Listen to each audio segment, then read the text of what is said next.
স্বর্ণদার যে পকেট আছে না ফাঁকা হয়ে গেছে। স্বর্ণদা ওয়ালেটই মনে হয় ইউজ করে না, কারণ ওর সবই অনলাইন, ওর কাছে 10 টাকাও থাকে না। ওর ভয় চলে। না না কি রে ভাই, আমি কি রিয়েল লাইফে অত কোনো ছ্যাঁচড়া নাকি? বন্ধুরা তাহলে আপনারা জেনে নিয়েছেন যে কিভাবে বউ নিজের স্বামীর পকেট মারে, এইভাবে ওয়ালেটই রাখে না ভয়। বলো বলো কি বলবো আর, এটা শুধু আমাকে না অনেককেই বলে। নিজেরা বলে যে কারণ এই ছেলেটা তো ভালো, তুই তো দেখতে পাচ্ছিস। হ্যাঁ মানে একটা ছেলে মাঝে ওকে ভালো লাগলো, একটা ছেলের কদিন আগে ওকে ভালো লাগলো, তাকে বললো যে এই ছেলেটা খুব ইয়ে করছে, পরের দিন কি রে কথা হচ্ছে ওর সাথে, না ওকে আর্কাইভে রেখে দিয়েছি। কেন কথা বলবি না? না খুব বিরক্ত করছে, খুব বিরক্ত করছে, খুব ন্যাক করছে, ভাল লাগছে না। মানে চাইছিল তার আগে অবধি যে হোক হোক হোক ঠিক আছে ভালো। না মুড সুইং এর ব্যাপার না, পছন্দ অপছন্দের ব্যাপার আছে।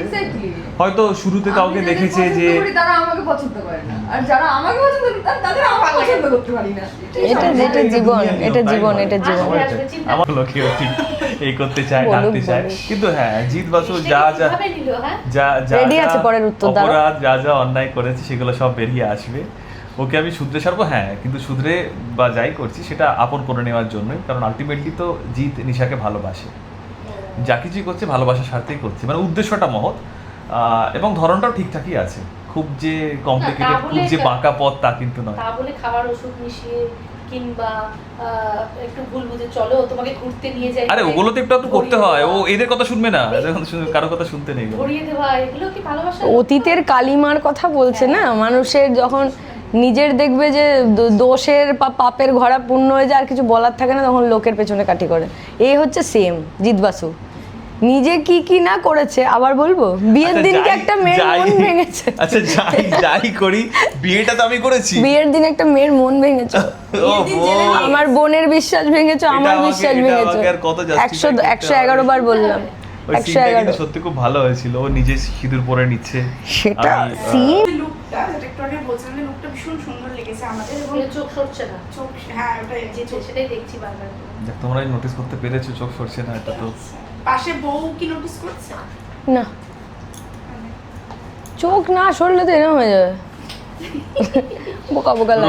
রোবট। হ্যাঁ জিৎ কি গো খেয়েছো? তখন জিৎ দেখলো অন্য কারোর ভাবনাতে অন্য জনে আছি, ও না আমি তোমার দিকে তাকাচ্ছিলাম। একটু বলো যে যখনই তোমাকে এরকম একটা লুকে প্রথম যখন নিজেকে দেখলে আয়নার সামনে, তখন তোমার কিরকম ফিলিং? আর বাড়ির সবাই কি বলছিল এই লুকটাতে দেখার পরে? বাড়ির সবাই তো ভালোই বলেছে, ভালোই লাগে। আর সাদা তো আমি কখনো পরিনি, তো এই বছর 3 হলো পড়া শুরু করেছি। তারপরে যে সাদাটা মানে একটা চরিত্রের একটা কালার হয়ে যাবে সেটাও আইডিয়া করতে পারিনি আর কি। তো এখন আরও কনফিডেন্স বেড়েছে, মানুষজন বলছে ভালো লাগছে, আরও নিজেকে আরও কনফিডেন্ট লাগছে।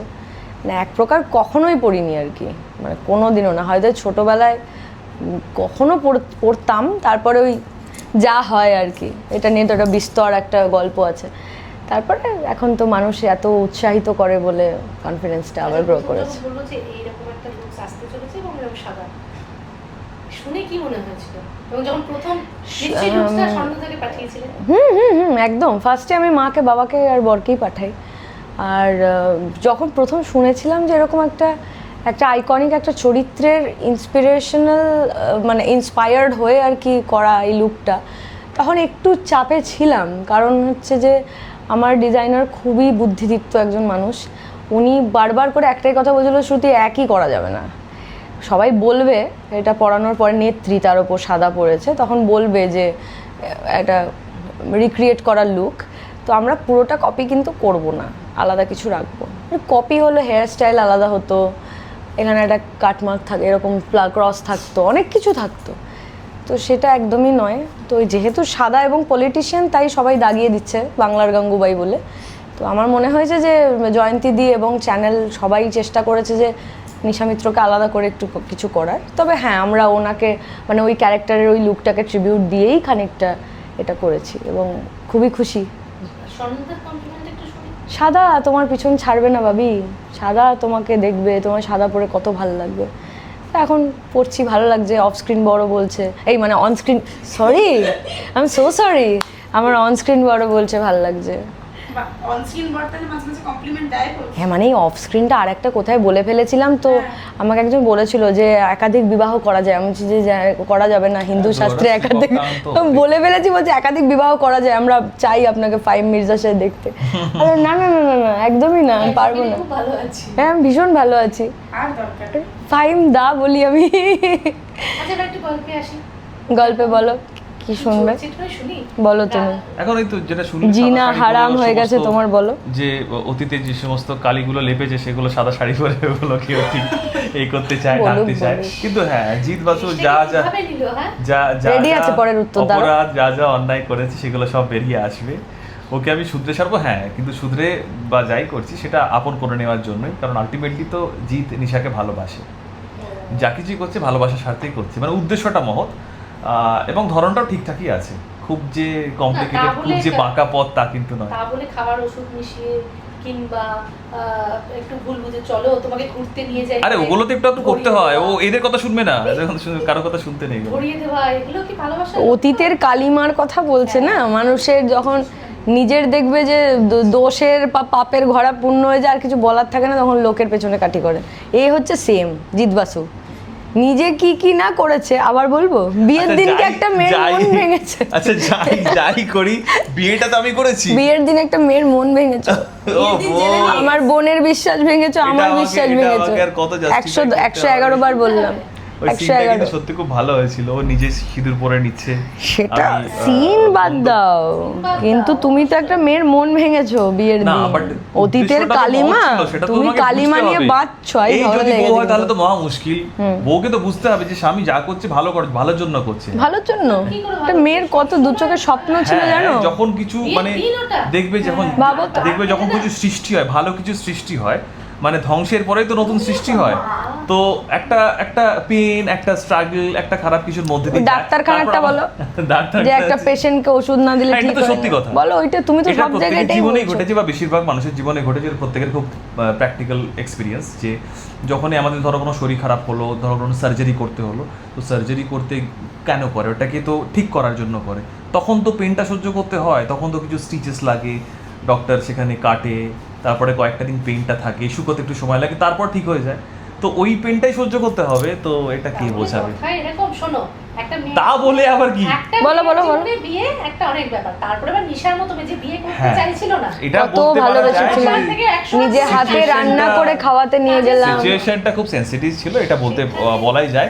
বাট হ্যাঁ, জিৎ বাসুর কাছে তখন তো তার দায়িত্ব, কর্তব্য, তার প্রফেশনাল কমিটমেন্টটা অনেক বেশি ইম্পর্টেন্ট ছিল, তো সে আবার বলে চোর। এই চোরটা শুনলেই যেন কিরকম মনে হয় লোকের বাড়ি থেকে টাকা পলিটিশিয়ান, বলো বলো সফিস্টিকেটেড চোর, সফিস্টিকেটেড চোর, না এমন ভাবে চুরি করে কেউ ধরতে পারবে না, কেউ বুঝতে পারবে না। না আমার ভালো লাগে, আমাকে কেউ চোর বললে আমার খুব ভালো লাগে, অ্যাটলিস্ট মানুষের মন চুরি তো করি না, একটা ছেলেকেই ভালোবাসি, অন্য হাজার জায়গায় মন চুরি করে বেড়াই না। টাকা চুরি করতাম আগে লোকজনের, সেটাও খারাপ লোকের টাকা চুরি করতাম, আসল রিয়েল লাইফে। আসলটাও শুনবো, অন স্ক্রিনে এরকম কোনো সিন সুশান্ত দা দেয়নি, আর একদিন ওর অ্যাকাউন্টে যে পকেট আছে না ফাঁকা হয়ে গেছে, স্বর্ণদা ওয়ালেটই মনে হয় ইউজ করে না, কারণ ওর সবই অনলাইন, ওর কাছে 10 টাকাও থাকে না, ওর ভয় চুরি না না কি রে ভাই, আমি কি রিয়েল লাইফে ওরকম ছেঁচড়া নাকি? তাহলে আপনারা জেনে নিয়েছে যে কিভাবে বউ নিজের স্বামীর পকেট মারে, এইভাবে ওয়ালেটই রাখে না ভয়। বলো বলো কি বলবো আর, যাই হোক হ্যাঁ, এটা এই সূত্রেই বলি যে জিৎ বাসুর অ্যাকাউন্ট একবার আমি হ্যাক করার চেষ্টা করেছিলাম, তো খুলে দেখে ওকে ফোনে বলেছিলাম, ডায়লগটা হেভি লেগেছিল আমার। শোন উজি, এই জিৎ বাসু খুব একটা মানে সেরকম লেভেলের অফিসার নয়, করে তো পুলিশের চাকরি, সেরকম টাকা নিয়ে ব্যাংক পুরো ফাঁকা, ওকে দয়া করে ছেড়ে দিয়েছিলাম, এই যে বুঝি ওর খুব একটা টাকা পয়সা নেই বুঝলি তো, ঘুষফুসও নেয় না, খুব সৎ, এইভাবে বলেছিলাম যে ও ঘুষফুসও নেয় না, তার ও হ্যাক করার আগে মানে ক্রাইমটা করার আগে টাকা সরিয়ে দিয়েছি আমি, ওই সব সিনে ছিল না, সব মন গড়া গো। হ্যাঁ ওটা ঠিক আছে, ওটা তো দর্শককে ওর মানে ব্যাক স্টোরিটা বলতে হবে, ওটা দেখাইনি ওই সিনটা। সেই আচ্ছা শ্রুতিকে জিজ্ঞেস করছি, যদি আসল জীবনে রাজনীতি থেকে অফার আসে? আচ্ছা এসছে, অনেকবারই এসেছে, কিন্তু আমার মানে পড়াশুনো নেই আর কি, বুঝলে তো, যদি পড়াশুনো থাকতো তাহলে নিশ্চয়ই করতাম, এমএলএর অফারও ছিল, এমপির অফারও ছিল, কিন্তু ব্যাপারটা হচ্ছে যে আমি কেপেবল নই। তারা আমাকে বিশ্বাস করেছিলেন, কিন্তু আমি কেপেবল নই, আমার পড়াশোনা নেই। ক্লাস 11-12-এ পলিটিক্যাল সায়েন্স ছিল, এর বাইরে কোনো শিক্ষাই নেই আমার এটার উপর। তো মাঠে ময়দানে হ্যাঁ, রাজনীতি তো আলাদা এবার শিক্ষা থাকে। হ্যাঁ, একটা শিক্ষা আলাদা থাকে। এক্সপেরিয়েন্স লাগে। তো হঠাৎ করে সবাই বোঝে। একটা ওই ফেম পাওয়ার জন্য আমি মানে বুঝলেও অনেকে লোভে পড়ে চলে তো গেলাম। দিয়ে দেয়, পা দিয়ে দেয়, তারপরে ফাঁদে পড়ে যায়, তারাই একদমই একটা তাই। trap এ পড়ে যায়। তারপরে গিয়ে যখন শুনতে হতো মানে এত কষ্ট করে যে একটা সম্মান অর্জন করেছি মানুষের কাছ থেকে, ওই রকম একটা ছোট শহর থেকে এসে এখানে এসে আমার কাজকর্ম দেখে মনে হয় বলতো যে বাবা তো অশিক্ষিত রাজনীতিবিদ, ওইটা আমি শুনতে চাই না। তো ওই জন্য সরে এসেছি, উইথ ডিউ রেসপেক্ট সরে এসেছি, বলেছি সবাইকে যেরকম আমার শিক্ষা নিয়ে এটা নিয়ে। একদম। আচ্ছা, একটু একে ডাকি, এই যে ম্যাডাম একটু একটু এদিকে লাস্টে আসো, একটু আসো লাস্টে। তোমরা তোমরা দুজন মিলেই তো মেয়েটাকে ইয়ে করছো না, দুজন অফিসার জিজ্ঞাসা অফিসারের ইয়েতে একজন, দুজনেই সবুজ হ্যাঁ, সবুজ। বোনকে তো শুধরাতে হবে। সবুজের পাশেই আমি যখন থাকে। পাচ্ছি না তখন তো বোনকেই ম্যানেজ করতে হচ্ছে। ভালোই ম্যানেজ তুমি করে নিয়েছো বোনকে, দুজন মিলে? বেচারা। ইস, ভালোই তোমার মানে আমার দুজন মিলে দুদিক থেকে পিষে না, অ্যাকচুয়ালি ওদের দুজনকে আমি এত যন্ত্রণা দিয়েছি, ওরা দুজন একটু মাঝে মাঝে রেগে যায় আমার না উপরে গো, একটু। যে যাই করা হচ্ছে মানে উজি করুক বা জিত করুক, সেটাকে নিশার প্রতি ভালোবাসার জন্যই করছে। নিশারও যে ভালোবাসা থেকেই হচ্ছে, ভালোবাসা ঈশা। থেকে হচ্ছে একদম, মানে এটা তো জানি তো, আমি সম্পর্কের এগ্রি লড়াই। করি। সম্পর্কের লড়াই, সম্পর্কের জায়গা থেকে সব টানাপোড়েন চলছে, যাই হচ্ছে সেটা ভালোবাসার স্বার্থেই হচ্ছে। বুঝি? হ্যাঁ। বুঝি, একটু বলো কিছু দিদির এই লুকস নিয়ে এবং দিদির কার্যকলাপ সমস্ত কিছু নিয়ে। লুকটা তো খুবই ভালো হয়েছে, অনেকগুলো এক্সপেরিমেন্ট হয়েছিল এর আগে, চুল ফুল সব কিছু নিয়ে মেকআপ টেকআপ নিয়ে এখানে। আর কি যেন দর্শকরা সবাই বলছিল যে জিজ্ঞাসু আর উজি দূরের সম্পর্কের দিদি দাদা আর বোন। তাই নাকি? হ্যাঁ, একটা পোস্ট এসেছিল। ইভেন আমাকে সামনে থেকেও লোকে বলেছে যে তোমাকে আর জিজ্ঞাসুকে মনে হয় তোমাদের পরে যে bonding-টা, পরে হ্যাঁ, কি তৈরি রিভিল হবে যে হ্যাঁ। তোমরা দাদা বোন সব দূর সম্পর্কে। আমার না সেটা রিভিল হলে খুব খারাপ হবে। নিজের দাদা যদি হয়, দাদা যদি- তাহলে তো আমারও দাদা। ওটাই তো বলছি না, ভাই বোন হয়ে যাবে তোমরা। প্লিজ আর না, No please আর না। comments. এরকম অনেক No হয়েছে, আর comments. না। বুঝেরও মনে কো জান না, খারাপ হবে। নিজের দাদা যদি হয়, দাদা যদি- তাহলে তো আমারও দাদা। ওটাই তো বলছি না, ভাই বোন হয়ে যাবে তোমরা। প্লিজ আর না, No please আর comments. না। এরকম অনেক No হয়েছে, আর comments. না। বুঝেরও মনে কো জান না। তো এবার এটা আমাকে এমনি দর্শক লিখে যে ওদের দুজনকে সত্যি মনে হয় ভাই বোন, যেভাবে আমি ছিলাম না যখন বলিনি যে আমি বেঁচে আছি। ঋষি যতটা অভিমান করেছে, জিজ্ঞাসু ততটা অভিমান করেছে আমার উপর, যে আচ্ছা তোমার কাছে শুধু দিদি আগে, ওকে জানি না, আর আমরা সবাই বানের জলে ভেসে এসেছি। আর সত্যি উচিত একটু স্বার্থপর আছে দিদির ব্যাপারে, এটা বলে লাভ নেই। ভীষণ দিদির স্বার্থপর। ব্যাপারে হ্যাঁ, দিদি একদিকে ভীষণ। পৃথিবী একদিকে, একটু স্বার্থপর আছে আর দিদির ব্যাপারে। মানে ঋষিকেও বললো না, কিন্তু শুধু দিদিকে বলতে হবে। দিদির উপর যেটা আলাদা টান আছে। হ্যাঁ হ্যাঁ, সেই টান দিকটা। দিদি কষ্টটাও বেশি, দিদি স্বার্থপর। এরকম বলে। হ্যাঁ, টান না থাকলে এত কিছু থোড়ি কেউ করে। এত প্রত্যেক মানে সেকেন্ডে বেসিক্যালি দুজনেই দুজনকে খুব ভালোবাসে, দুজনেই দুজনের প্রতি টান, আর দুজনেরই মান অভিমানটা এতটা বেশি বলে ও এত সৎ বলেও আমার যেমন অনেক ওর মানে কার্যকলাপে কষ্ট আছে, সেরকম আমি অসৎ উপায়ে অনেক কাজ করি বলেও বোনের অনেক কষ্ট আছে। তো এরকমভাবেই আর কি টানাপোড়েন নিয়েই আর কি চলছে ব্যাপারটা। আচ্ছা, একটা প্রশ্ন আমি করতে চাই যে শ্রুতি দিকে এসে কি মানে আরাত্রিকা কি বলে যে কোনো কিছু মানে গোপন কথা কিছু কি এসে বলে? গোপন কথা বললেও বলবে কেন? না, গোপন কথাটা না, কিন্তু জানতে কথাটা চাই। না, বলছে গোপন কথা বলে কিনা। মানে এরকম কিছু খুব মানে যে কোনো কিছু যেটা হয়তো সবাইকে বলা যাবে না, বলা যাবে না। কিন্তু তোমাকে এসে নিজের দিদিকে যেভাবে বলা যায় সেভাবে এসে আচ্ছা, বলে। আগের বছর মানে on screen আগের আর off বছর screen যে দিদির সম্পর্কটা, আগের বছর এই টাইমে অস্থির সেই ছিল। জায়গাটা মারাত্মকভাবে এনজয় করেছি আমরা। না, আগের বছর আজকের দিনটা স্পেশালি আমরা ছিলাম নর্থ বেঙ্গলে আজকে আমরা এবং ছিলাম শিলিগুড়িতে। আজকে 10th August। আজকে 10th 11th-এ আমাদের মিট হয়েছিল আমরা বোধহয়। 9th-এ বেরিয়েছিলাম, 10th-এ শিলিগুড়ি ঘুরতে। আমাদের সাথে মিট হয়েছিল কবে? 11th। না, আজকেই মিট হয়েছিল। তো আমরা যে 3-4 দিন কাটিয়েছি ওই সময়টা যখন জোয়ার ভাটা শুরু হয়নি, মানে হয়তো বলে না যে মানুষের পেটের ভাত হজম হবে না ওকে কিছু না বললে, তো ওই জায়গাটা ছিল। তারপর আমরা কাজে এত ব্যস্ত হয়ে গেছি, এখন আর সিক্রেট বলার আগেই আর কি শেষ হয়ে যায়। সিক্রেট আমরা মানে এখন সবাই সবার মতো সিক্রেট সুপারস্টার। হ্যাঁ, এখন আর আলাদা করে যে এই জানো তো এটা হয়েছে এটা, এটা তো ওপেন সুপারস্টার এটা। আর এরকম আর হয় না।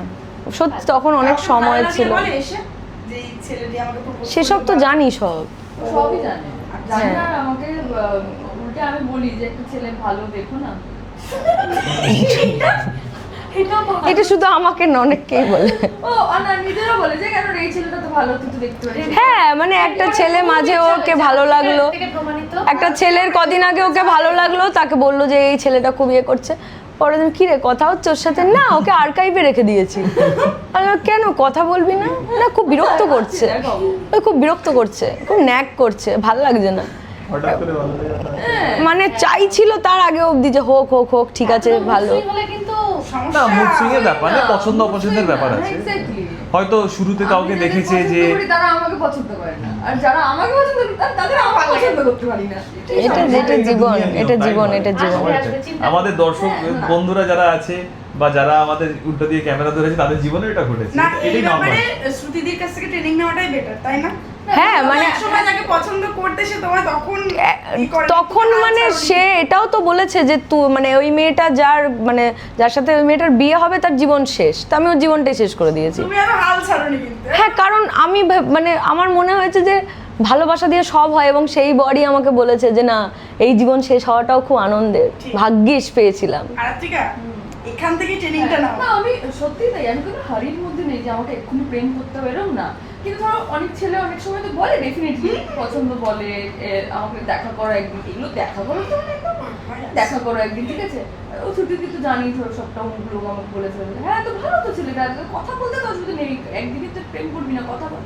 আমি মানে কথা বলা তো দূর, মানে কি বলবো, ফোন নাম্বার এলে মনে হয় বাবা, এইসব বিষয়ে ফাইমদার সাথে কথা বলবি, কি করে কথা বলতে হয়, কি করে পায়চারি করে করে কথা বলতে হয়, আমি তো ভাবছি যে আমার হোয়াটসঅ্যাপ নেই। কি করে কানে গোজা থাকে হাঁটতে হাঁটতে, সিন পড়ছি, সেইভাবে কথা বলা হয়। তারা অনেক কিছু কথা জমে গেল। আমি এদের কাছ থেকে শিখি।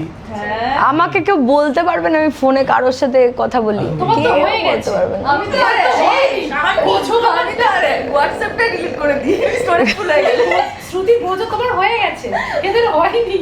আমি প্রোগ্রামারকে সেই সেই জায়গাতে জায়গাতে বলছো। এই তো প্রোগ্রামারকে হয়েছে। বলছি যে শোনো না কল টাইমটা আমাকে ফোনে দিও, কেন তাড়াতাড়ি। হোয়াটসঅ্যাপটা নেই। হ্যাঁ? এই, কি কোথায়? মত বিয়ে। খুব হ্যাঁ, সেটা খারাপ বুঝতে ও। পেরেছি। বলছে ও বলছি না তাড়না, এসব সব তো তাড়না এগুলো। বলছি কল টাইমটা আমাকে ফোন করে দিও, কেন বলছি হোয়াটসঅ্যাপটা নেই। হোয়াটসঅ্যাপ নেই মানে হোয়াটসঅ্যাপ তো সিম আমি এদের কাছ থেকে শিখছি, রোজই শিখছি আমার স্টোরেজ ফুল কিভাবে- হয়ে গেলে সবার আগে হোয়াটসঅ্যাপটা ডিলিট করি। কিভাবে আর্কাইভে কাজে পাঠাতে লাগে না। হয়, কিভাবে হোয়াটসঅ্যাপ ডিলিট করে কিভাবে আর্কাইভ পাঠাতে হয় আমার কাছে। ওইটা তো শিখছি তো ওর কাছ থেকে অনেক কিছু শিখছি। আমি তো জীবন থেকেই তো আর্কাইভ ওই করে আর দিই, কি। আমার ফোন তো হোয়াটসঅ্যাপে আর্কাইভে আছে, কিছু জন আছে আমি শিখে যাদের, চলেছি এখন পর্যন্ত। কিন্তু লাইফ থেকে আর্কাইভ করে দেওয়া বেটার। ডিরেক্ট যাদের ব্লক করা যায় না তাদেরকে আর্কাইভে রাখতে হবে। আর যারা আচ্ছা, ওইভাবে আর কি। হ্যাঁ, আর যাদের মনে হবে যদি ভাবেও এরা কিছু যদি ব্লক করে দিলে আমাকে, মানে ইগনোর করার ওটা একটা উপায়। হ্যাঁ আর্কাইভে রেখে দাও। আচ্ছা ঠিক আছে, এবার তোমরা পরে শিখে আরো নিও। একটা সিম করে রিপ্লাই না দেওয়া, ওটা সবথেকে বাজে ignore এ করা। বাবা এটা খুব খারাপ। এইটা খুব এটা আমার খুব খারাপ। হ্যাঁ, এটা এই ইউনিটে 3 জন আছে এরকম, কে কে নাম না নাম বলতে পারবো আমার না। এটা খুব অবাক করে। 3 জন আছে, আমি দেখেছি, গুনে গুনে বলছি 3 জন আছে আমাদের ইউনিটেই। না এবার সে যদি Message খুবই অপছন্দের মানুষ হয় দেখে সেক্ষেত্রে পুরো তো এটা হতেই পারে, মানে খুব ডাবল irritating যদি টিক কেউ হয়ে পছন্দ রেখে হয়। দেয়। তোমরা ভুল বোঝো, আমি সাইকোলজি বলছি যারা সিম করে রিপ্লাই করে না তাদের। ধরো আমি বলছি কখনো কখনো আমি এটা করে থাকি, কাজের মানুষদের সাথে করে থাকি না, কিন্তু করে থাকি।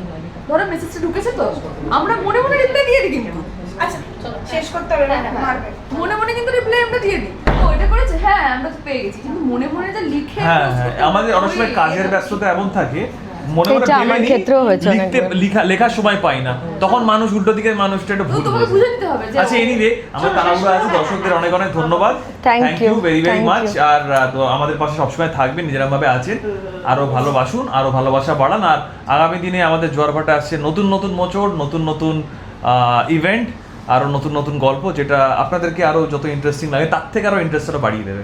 So thank you very very much. তোমরা কিছু বলো? তো দেখতে থাকুন জোয়ারভাটা, সোম থেকে রবি রাত 8:45 8:40 হয়ে যায়, অনেক সময় এদিক ওদিক হয়ে যায়, আপনারা ম্যানেজ করে নেন বাকিটা। 8:30 থেকে টিভি 8:30 থেকে টিভি খুলে বসে থাকি। জিজ্ঞাসা একটু অত্যাচার করে যাবে তো আমি যাচ্ছি গো, আমার হয়ে গেছে। আরে আমাকে ড্রেস চেঞ্জ করতে হবে এখন। অত্যাচার করতে বললো ওকে। শালি রাত, জীবনে শালি হয়ে গেল। এই দেখো, শালি তোমার রাত? change হয়ে না, গেছে। শালি আর বউ বলেছি তো। আচ্ছা। আরে ওকে আর কি অত্যাচার করব।